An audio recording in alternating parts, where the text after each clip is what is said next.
தலையில் குறி அடங்கல். வேதசக்தி மருத்துவம் என்பது ஆற்றலை அடிப்படையாக கொண்ட மருத்துவமாகும். ஆற்றல் உடலில் தங்கி இயங்கும் புள்ளிகள் வேதிப்புள்ளிகள் என்றழைக்கப்படும்.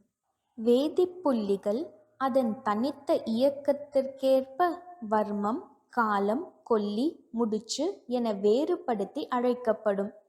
அத்தகைய ஆற்றல் கொண்ட வேதிப்புள்ளிகளில் செய்யப்படுகின்ற சிகிச்சை முறைகள் நோய்களை நீக்க வல்லது. இந்த வீடியோ ஏற்கனவே வாத்சல்ய பாவம் திட்டத்தின் கீழ் பயிற்சி பெற்ற சிறப்பு நிலை குழந்தைகளின் பெற்றோர்களுக்காக மட்டும். இத்திட்டத்தில் நேரடி பயிற்சி பெறலாம். இந்த வீடியோவை மட்டும் பார்த்து வேதிப்புள்ளி சிகிச்சை செய்வது உகந்ததல்ல.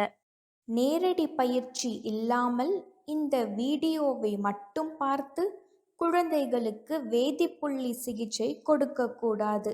அப்படி கொடுத்தால் அவரவர்களே அதற்கு பொறுப்பாவர். குழந்தைகளை வேதிப்புள்ளி சிகிச்சைக்காக தொடுவதற்கு முன்னர் பெற்றோர்கள் தங்கள் கை நகங்களை வெட்டி ஒழுங்கு செய்திருத்தல் வேண்டும். வேதிப்புள்ளிகளுக்கென குறிப்பிட்ட மாத்திரை அதாவது அழுத்தம் கொடுத்தல் வேண்டும். இதை நேரடி பயிற்சி மூலம் தெரிந்து கொண்டு சிகிச்சை கொடுப்பது நன்று. ஒவ்வொரு வேதிப்புள்ளியின் இடத்தை கண்டறிவதற்கு விரல் அளவுகள் குறிப்பிட்டிருப்பது குழந்தையின் கை விரல் அளவை குறிக்கும். கை கட்டை விரல் முனை பகுதியை திளர்த்த காலத்தில் படத்தில் காட்டியபடி தொடுதல் வேண்டும். நடு 3 விரல்களின் முனைப்பகுதியை கொண்டை கொல்லி என்ற வேதிப்புள்ளியில் தொடுதல் வேண்டும். தொட்ட விரல்களை மிதமாக அழுத்த வேண்டும்.